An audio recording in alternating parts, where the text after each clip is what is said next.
Termina aqui a primeira parte do Grande Jornal. Boa tarde para você e até amanhã ao meio-dia. E vem aí o Grande Debate do Povo com Rui Lima. Até amanhã. Boa tarde, Rui. Bom debate. Obrigado, Alexandre. Obrigado, Nilton. Já te aconteceu de ir ao cinema e no final do filme ficar com a sensação estranha, sem saber se o filme é bom ou é ruim? Quer dizer, você fica lá, naquela assim, pô, os atores são ótimos, o filme tem uma narrativa que te dá prazer, ficar ali assistindo, mas a história é meio confusa, meio boba, você fica ali pensando, para que aquilo? Enfim, o roteiro é ruim. Olha, quando o roteiro de um filme, de uma peça de teatro, de um programa de TV é ruim, é muito difícil o diretor dar jeito, muito difícil.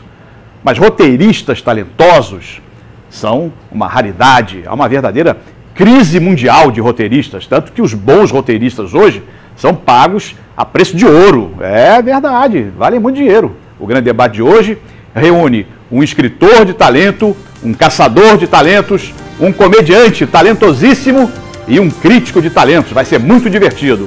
Depois do intervalo, rapidinho.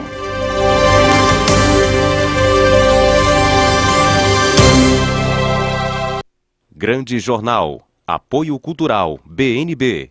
Quer crescer bem mais? Vem para o Cred Amigo.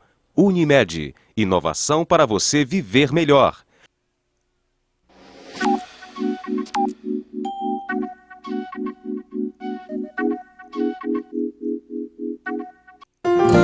Desenvolvimento é gerar emprego e oportunidades. É mudar a vida das pessoas. Aumentar sua autoestima e recuperar a sua dignidade. Desenvolvimento é fazer o Nordeste crescer e ser do tamanho do seu povo. BNB. A gente não mede esforços para levar o desenvolvimento a cada canto do Nordeste. Brasil, um país de todos. Sabe qual o melhor dia para começar algo novo? Hoje. Experimente. Faça o que você nunca fez antes, ou que sempre teve vontade de fazer. O importante é ter uma ideia, daquelas que mudam a sua vida para sempre. Porque futuro é agora, e a Unimed Fortaleza não para de inovar para cuidar de você. Unimed Fortaleza, inovação para você viver melhor. Com o vídeo monitoramento, é possível intervir com precisão e rapidez. Nosso objetivo é reduzir a criminalidade, construindo uma cultura de paz e uma cidade feliz. Maracanaú cresceu e vai crescer ainda mais.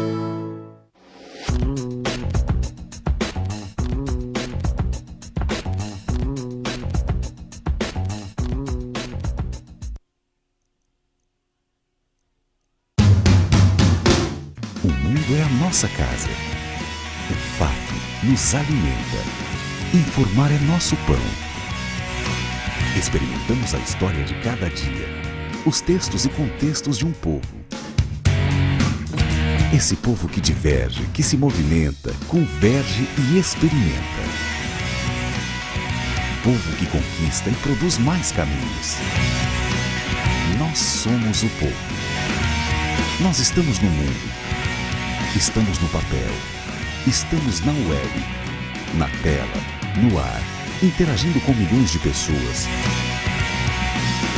trocando conhecimento, gerando opinião pública, relatando o que acontece no tempo em que a história acontece. O tempo todo, em todo lugar. O Povo, a melhor plataforma multimídia do Ceará.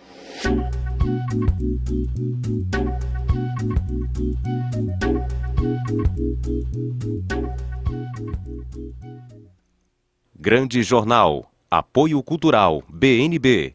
Quer crescer bem mais? Vem para o Cred Amigo. Unimed. Inovação para você viver melhor.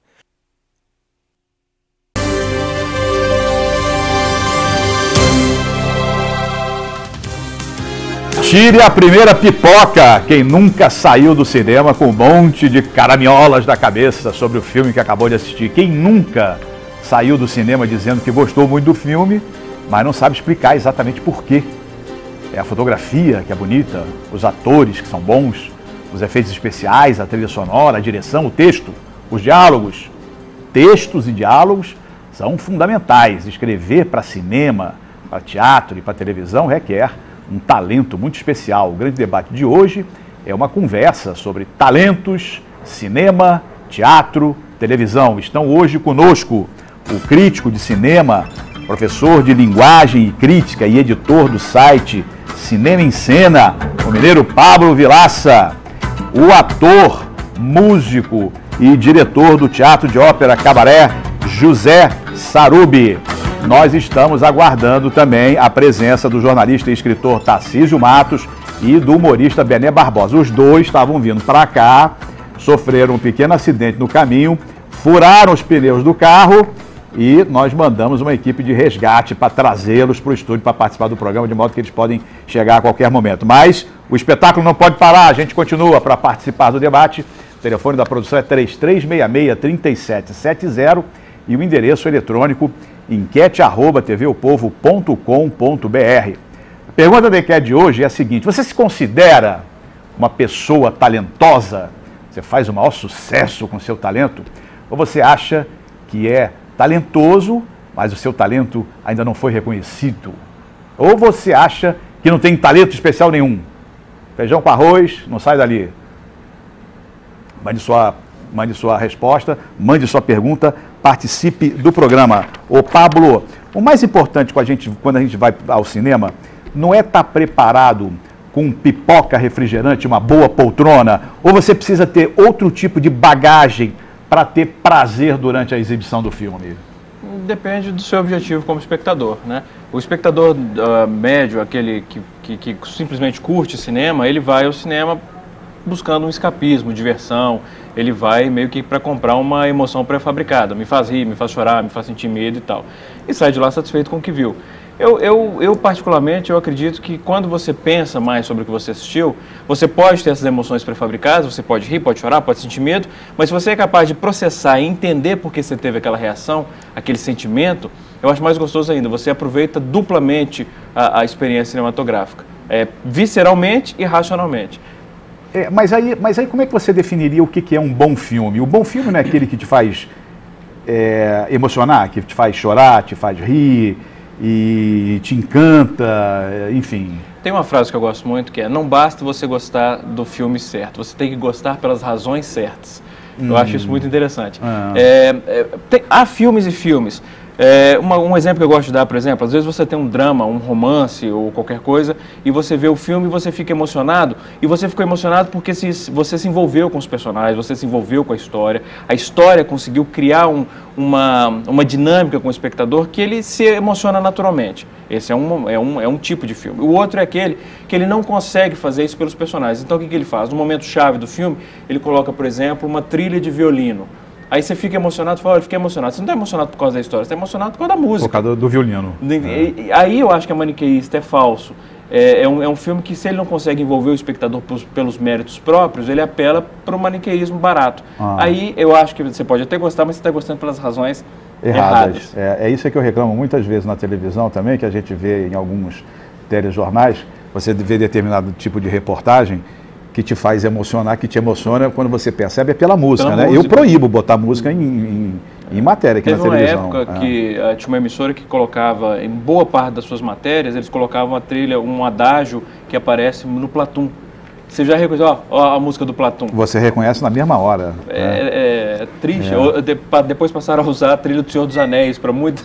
Quer dizer, eles pegam um recurso cinematográfico. Eu até digo isso no curso. Se você entende como você pode ser manipulado pelo cinema, você tem uma arma para se defender contra a manipulação pelo telejornalismo, que usa muito dos recursos do cinema para manipular o espectador. Mas também não tem gente que vai ao cinema porque gosta de ser manipulado, quer dizer, que gosta de ter esse tipo de sensação? Eu gosto de ser manipulado, eu gosto, mas eu gosto de ser manipulado de uma maneira inteligente. Eu não gosto que o filme me subestime, acho que eu sou burro e se ele jogar uma trilhinha de violino ou uma trilha engraçadinha, eu vou rir porque é comédia. Mas é claro que eu sou manipulado o tempo todo. O diretor manipula todo espectador o tempo inteiro, inclusive o crítico.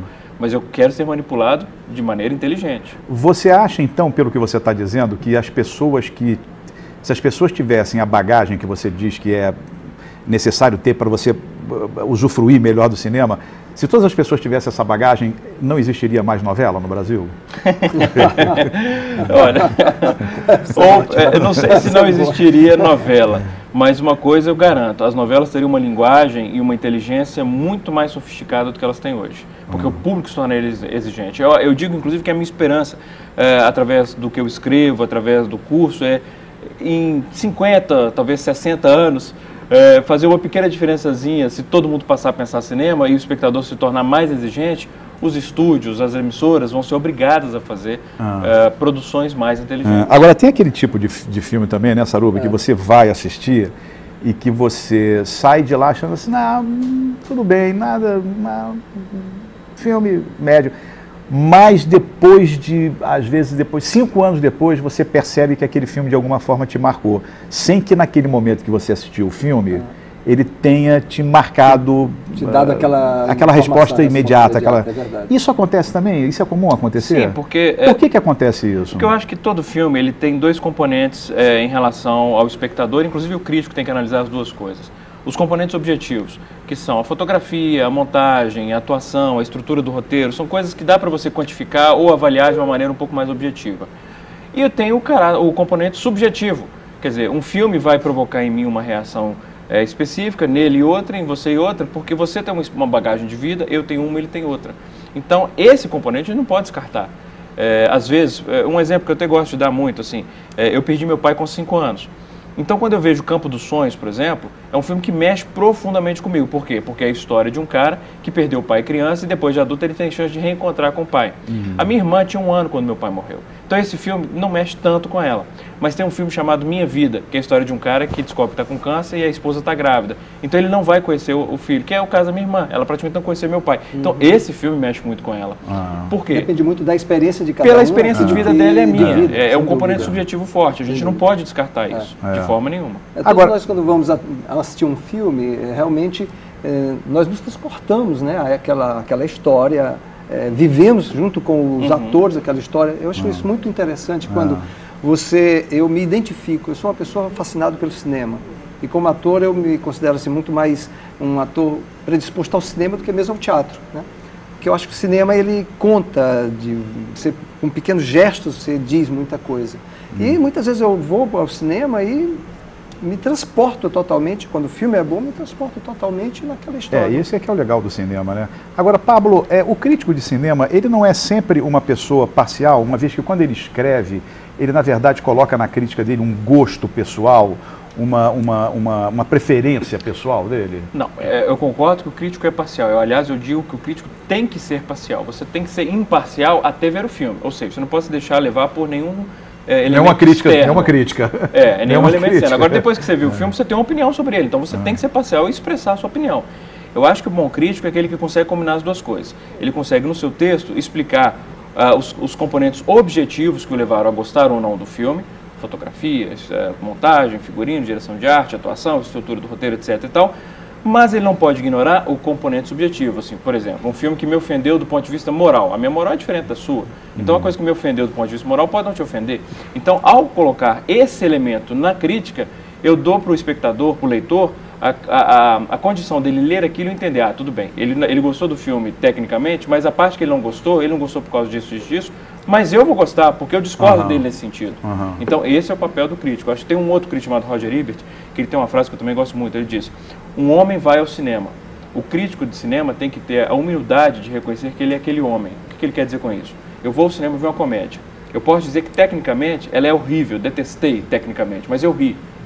Eu ri. Então, quando eu for escrever, eu tenho que ser honesto e dizer, olha, como crítico, talvez eu não tenha gostado, mas me fez rir, cara. Me fez rir. Então, você tem que assumir. Eu sou, afinal de contas, uma pessoa... É feito o cara que não gosta de música sertaneja, mas que tem que admitir que uma música que emociona 50 milhões de pessoas e que às vezes emociona ele também é uma música que, de alguma maneira, toca as pessoas, algum mérito tem que ter, né? O Pablo me fez lembrar uma coisa, que eu sempre separo essas duas opiniões sobre qualquer espetáculo, que tem a opinião do crítico, que é aquele que conhece a iluminação, a música, o trabalho dos atores, vai criticar em vários setores da obra apresentada. E tem aquela crítica que é do público. Né? Eu acho que muitas vezes a crítica cai em cima de um determinado trabalho, mas é quantas e quantas vezes é um sucesso de público, né? Eu entendo, mas então, assim... Mas nessa relação, como é que você se comporta como crítico? Quer dizer, tendo esse eu não tenho a menor pretensão, por exemplo, de tentar formar a opinião. Eu não quero, por exemplo, nunca num texto meu, eu tenho 16 anos de crítico ou de carreira, eu nunca escrevi vá ver esse filme ou não vá ver esse filme. Eu não acho que é função do crítico dizer o que o público deve ver ou não. Aliás, eu acho que no mundo ideal, todo mundo deveria assistir a todos os filmes, bons e ruins, porque você aprende com os filmes. É lógico, você tem um parâmetro. Eu acho que o bom crítico é aquele que ajuda o espectador a formar a sua consciência crítica. Ensina o espectador a avaliar tecnicamente também o filme. Então, eu costumo dizer que o bom crítico é aquele que percebe que com o passar do tempo, o leitor dele está ficando mais exigente. Isso eu acho que é o sinal de um trabalho bem realizado. Então, essa diferença entre a crítica e o público, eu não me preocupo muito com Como é que o leitor mais exigente se manifesta com respeito à sua crítica? Ele escreve para você? Ele escreve. Isso é uma coisa fala mal interessante. de você? Não, isso fala... acho que poucas profissões são mais odiadas que a do crítico. Porque tem aquele estereótipo do crítico ranzinza, que não gosta de nada, que ele só serve, ele só gosta de meter pau em tudo e tal. E não é o caso, acho que, do bom crítico. O bom crítico, além de... ele ama a arte acima de... Ratatouille, não sei se vocês viram Ratatouille. Sim, Ratatouille. Tem um crítico eu acho ótimo, filho. É maravilhoso. E tem um crítico no filme, o Anthony Eagle, que virou meu herói pessoal. E ele é meio que visto como o vilão do filme, mas ele se mostra, por exemplo, o cara vira o Linguini e diz pra ele assim no filme, falou assim, se você gosta tanto de comida, por que você é tão magro? Tipo, na verdade você não gosta de nada, você gosta só de meter o pau. Aí ele responde, assim, eu amo comida, só que o que eu não gosto, eu não engulo. Eu acho que isso resume bem o que é o crítico, assim, quer dizer, ele ama tanto a arte que ele defende com unhas e dentes. E quando alguém faz uma porcaria, ele fica irritado, porque está ofendendo aquilo que ele mais ama. Eu acho que esse é bom. Existe crítico ranzinza que gosta só de meter pau em tudo? Existe demais. Existe, mas eu acho que esses, eu sei por que eles fazem isso. É porque eles não têm embasamento teórico. Então, eles se sentem seguros para defender, por exemplo, um filme como Debi Lloyd, então, que eu gosto, é uma comédia idiota, mas é brilhante a forma que ela é idiota, só um exemplo. Então, como ele tem insegurança, ele prefere meter o pau em tudo para parecer que ele é exigente. Não é que ele é exigente, ele tem insegurança. Eu acho que é por aí. Você acha muito interessante essa visão. É interessante essa visão. Quer dizer, você disse as qualidades de um bom crítico. E quais são os defeitos? O defeito de um crítico é quando ele diz que você deve ver o filme ou não deve ver o filme? Eu acho que esse é um sinal de um mau crítico. Quando o crítico ele quer dizer, vá ver ou não vá ver. Um outro defeito eu acho, de crítico é que você vai ler o texto do cara e ele está falando de fofoquinha de bastidor. Quem transou com quem brigou com quem, esse tipo de coisa, eu acho que não cabe numa crítica cinematográfica. Ou, por exemplo, falar de bilheteria ou de público. Foi um sucesso de público ou foi um fracasso de público. Não interessa para o crítico se foi um sucesso ou um fracasso de público. Então, acho que essas são algumas características do mau crítico. É o cara que se foca nos elementos errados da obra. Em vez de focar na obra, ele se foca em trivialidades. Eu queria falar um pouco mais sobre a questão da linguagem no cinema. O Rui Guerra, ele diz, por exemplo, que não existe... documentário como reprodução da realidade, porque desde o momento que você faz um recorte da realidade, você já está falseando ela. Quando o diretor aponta a câmera para um determinado segmento da realidade, ele está escolhendo uma parte da realidade. Você também concorda com esse tipo de pensamento? Sem dúvida alguma. O documentário, então, não existe? Não, eu acho que existe, mas ele existe, por exemplo, se eu tivesse que escolher um gênero favorito meu, eu gosto de todos, eu não tenho nenhum gênero que eu não gosto, mas o meu gênero favorito é o documentário, porque eu acho que é a oportunidade que você tem, através do cinema, de conhecer vidas e realidades diferentes da sua. Sem dúvida nenhuma, o documentário existe. Agora, ele está oferecendo uma visão que é uma visão do diretor. Sem dúvida, tem dois elementos. Quando o diretor aponta, por exemplo, eu vou fazer um documentário sobre o teatro. Aí eu resolvo focar na vida de um ator. Por que não do diretor? Por que não de um roteirista? Porque, então eu estou segmentando a minha visão. Então é porque eu tenho mais interesse pelo ator. Esse é um elemento. A outra é o seguinte, quando você aponta a câmera para alguém, aquela pessoa não vai se comportar da mesma forma que ela se comportaria se não tivesse uma câmera apontada para ela. Então, é maravilhoso quando você tem, por exemplo, um documentarista como Eduardo Coutinho, que ele consegue pegar coisas que poucos documentaristas conseguem, porque ele deixa o cara tão à vontade, o entrevistado, que às vezes o cara fala uma barbaridade na câmera que ele jamais falaria. Mas ele esquece momentaneamente que a câmera está ali. Mas são poucos os documentaristas que conseguem fazer isso. Por isso que o Coutinho é um mestre. É verdade. O outro é o João Moreira Salles. É verdade. Que tem um filme excepcional sobre Nelson Freire, documentário do Nelson Freire, que é uma coisa magistral. Não só pelo diretor, como pelo retratado. Pelo personagem. Pelo personagem. Vamos fazer um intervalo, a gente vai para o intervalo, volta daqui a pouco. Até já.